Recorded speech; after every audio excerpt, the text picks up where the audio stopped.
so I figured I would go ahead and do part 2. Also, I chopped my nails off, so they're super duper short now, which is kind of sad. Also, if you noticed, maybe you haven't, if you haven't been here before, Buzzy Lamp is not here. I did promise you guys that before I uploaded another video, I would not have Buzzy Lamp in it, and Buzzy Lamp is not in this video. So, I know, it's exciting. I'm excited. You should be excited.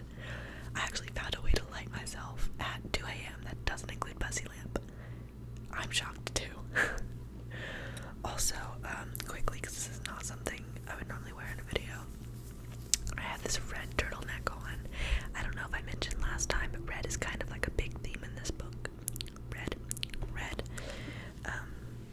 Because it's like Rebecca's color was 100% red, so it's got like the red flowers on the front. Anytime I wrote in this book, it had to be in red. So, like you can see here, any writings in this book are red. So I was like, you know, I have this red turtleneck. I might as well wear it if I'm gonna be recording a video about Rebecca. So, thank you so much for all the love on the first video. I hope you guys enjoyed this one as much as you did the first one. Also, just for anyone who wasn't here before, I do suggest you go watch the other one first, or if you just want to listen to someone read for a little bit, go for it. But if you're actually like trying to keep up with the plot, I would not recommend starting here. I mean, you can if you want, but I personally would not recommend it. So, Rebecca.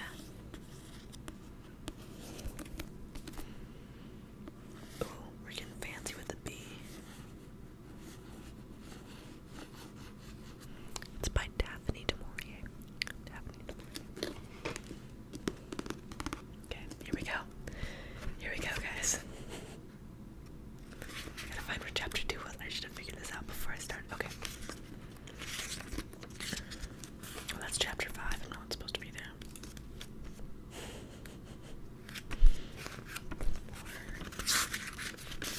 Chapter 3. Chapter 3. I wonder what my life would have been today if Miss Van Hopper had not been a snob. Funny to think that the course of my existence hung like a thread upon the quality of hers. Her curiosity was disease, almost a mania. At first I had been shocked, wretchedly embarrassed. I would feel like a whipping boy who must bear his master's pains when I watched people laugh behind her back, leave a room hurriedly upon her entrance, or even vanish behind his servant's door in the corridor upstairs. For many years now she had come to the Hotel Côte d'Azur, and, apart from bridge, her one pastime, which was notorious by now in Monte Carlo, was to claim visitors of distinction. As her friend said, she but seen them once at the other end of the post office. Somehow she would manage to introduce herself, and before her victim had scented danger, she had preferred an invitation to her suite. Her method of attack was so downright and sudden that there was sudden opportunity to escape. At the Côte d'Azur, she staked a claim upon a certain sofa in the lounge, midway between the reception hall and the passage to the restaurant, and she would have her coffee there after luncheon and dinner, and all who came and went must pass her by. I'm gonna try to read a little bit slower this time, because I realized that last time, when I went to watch it back, I'm a very fast reader in general, so I'm gonna try to slow down a little bit for everyone else's sake. Sometimes she would employ me as a bait to draw her prey, and, hating my errand, I would be sent across the lounge with a verbal message, the loan of a book or paper,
first time, I resented the part that I must play in her schemes.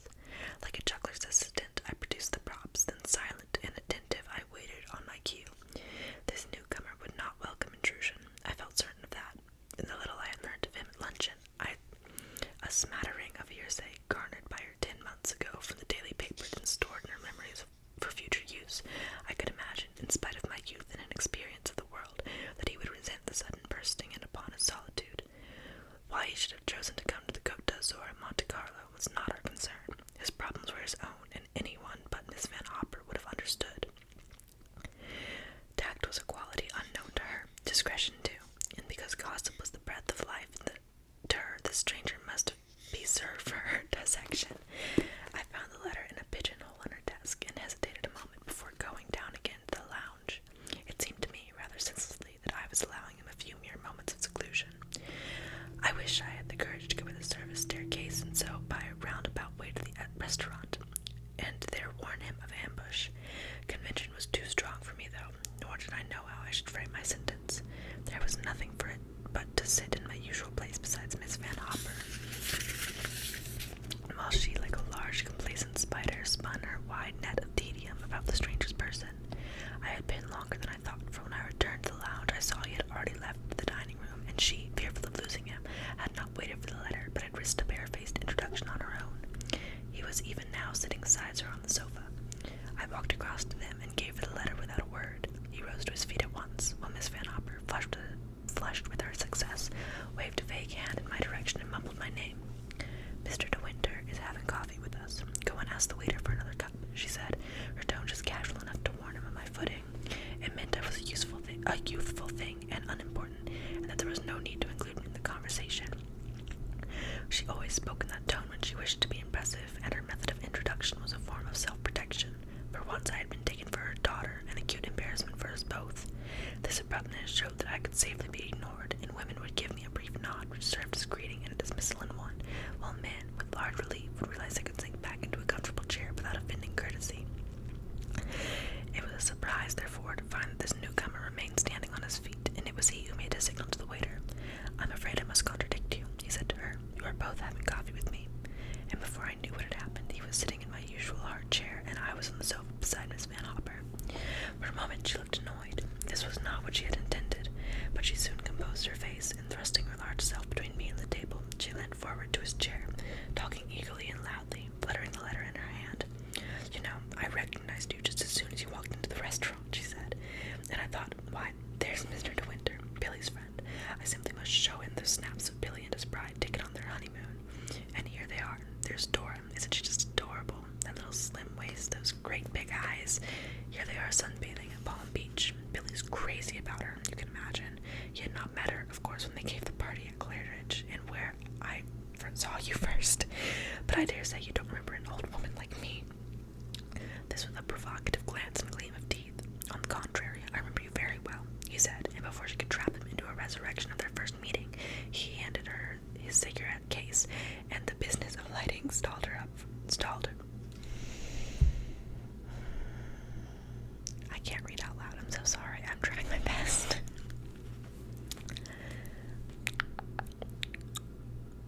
And the business of lighting up stalled her for the moment. "I don't think I should care for Palm Beach," he said, blowing the match and glancing at him. I thought how unreal he would look against a Florida background. He belonged to a walled city of the 15th century, a city of narrow, cobbled streets and thin spires, where the inhabitants wore pointed shoes and worsted hose. I think this is going to be a long one, guys.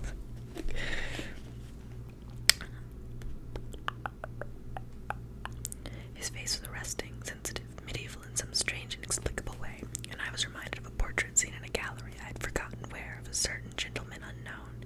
Could one but rob him of his English tweeds and put him in black, with lace at his throat and wrists, he would stare down at us in our new world from a long distant past, a past where men walked cloaked at night and stood in the shadow of old doorways, a past of narrow stairways and dim dungeons, a past of whispers in the dark, of shimmering rapier blades, of silent, exquisite courtesy.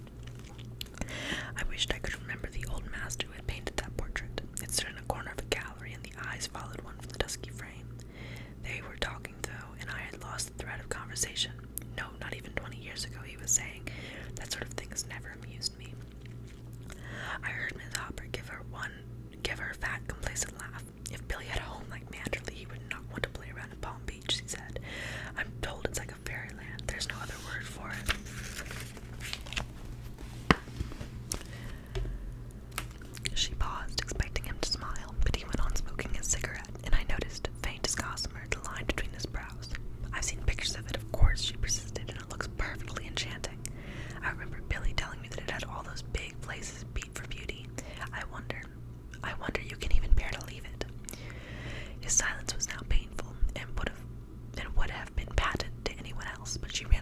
clumsy goat, trampling and trespassing on land that was preserved, and I felt the color flood my face.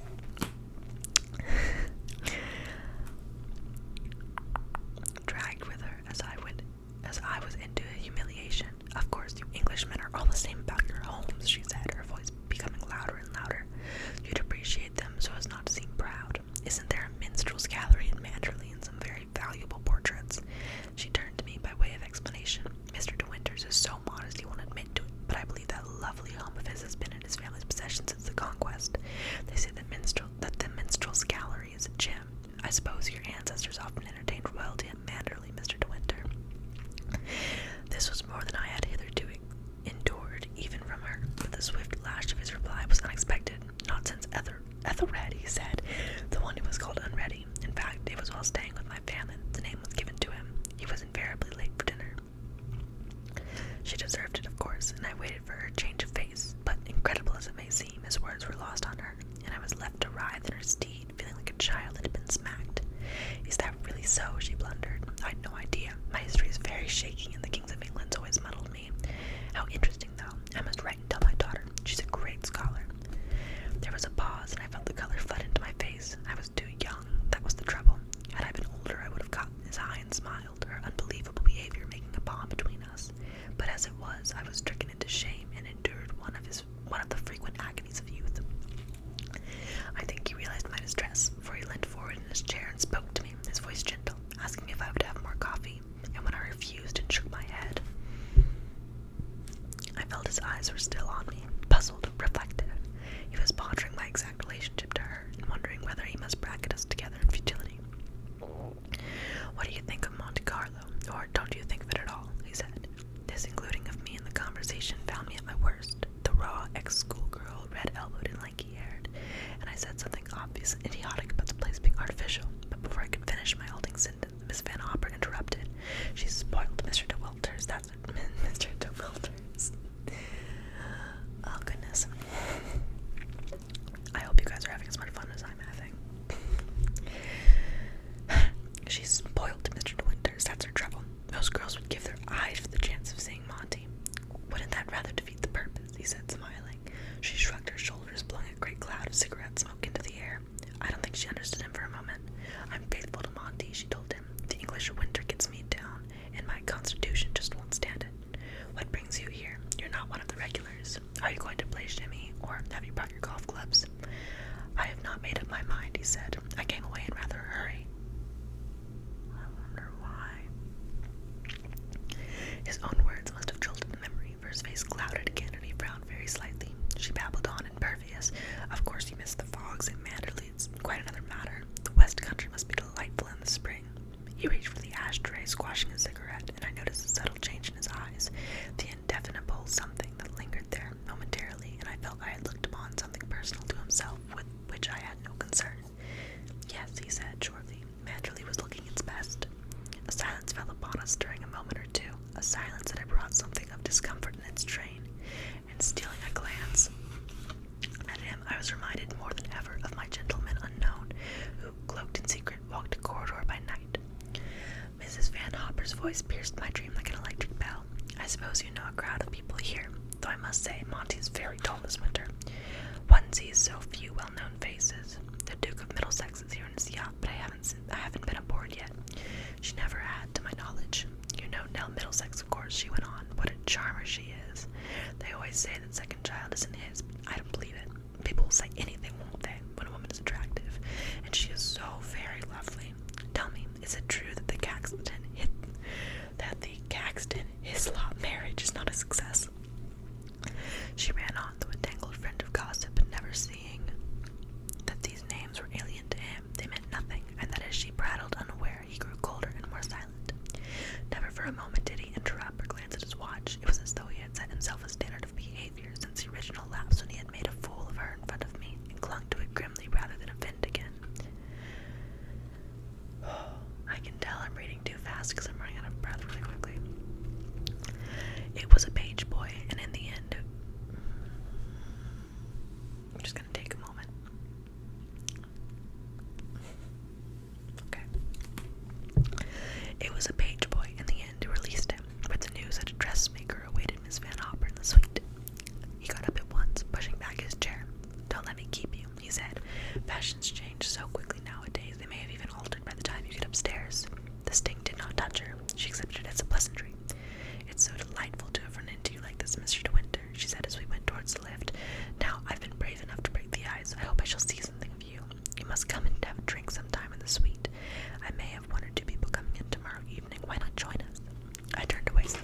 watch him search for an excuse. "I'm so sorry," he said. "Tomorrow I am probably driving to Sospel. I'm not sure when I shall get back." Reluctantly she left it, but we still hovered at the entrance to the lift. "I hope they've given you a good room. The place is half empty, so if you're uncomfortable, mind you make a fuss. Your valet hasn't packed for you, I suppose." The familiarity was excessive even for her, and I got a glimpse of his expression. "I don't possess one," he said quietly. "Perhaps you would like to do it for me." This time his shaft had found its mark, for she reddened and laughed a little awkwardly. "Why, I hardly think," she began, and then suddenly and unbelievably she turned upon me. "Perhaps you can make yourself useful to Mr. De Winters if he wants anything done. You're a capable child in many ways." There was a momentary pause while I stood stricken, waiting for his answer. He looked down at us, mocking, faintly sardonic, a ghost of a smile on his lips. "A charming suggestion," he said, but I clinged to the family motto. "He travels the fastest who travels alone. Perhaps you have not heard it." And without waiting for her answer, he turned and left us. "What a funny thing," said Miss Van Opera as we went upstairs in the lift. "Do you suppose that sudden departures was a form of humor?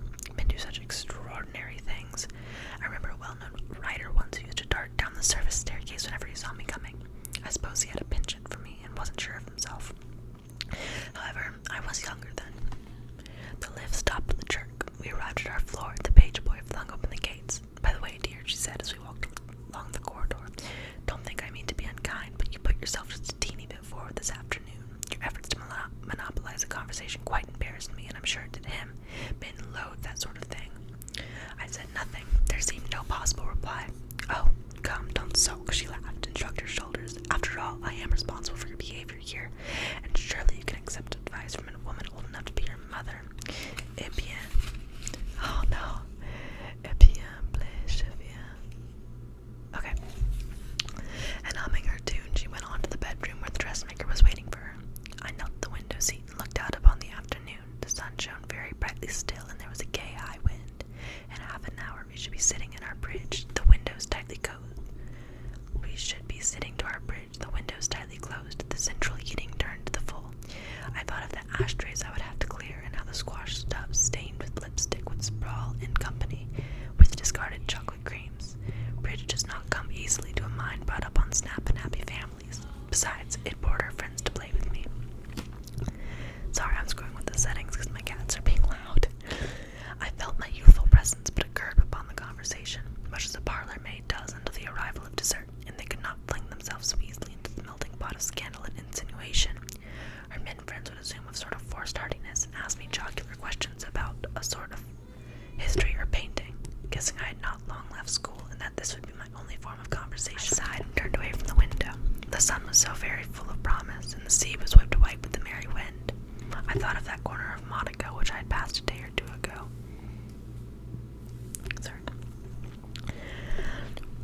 Where a crooked house led to a cobbled square. High up in the tumbled roof there was a window, narrow as a slit. It might have held a presence medieval, and, reaching to the desk for pencil and paper, I sketched in fancy with an absent mind a profile, pale and aquiline, a somber eye, a high-bridged nose, a scornful upper lip, and I added a pointed beard and lace at the throat as the painter had done long ago in a different time.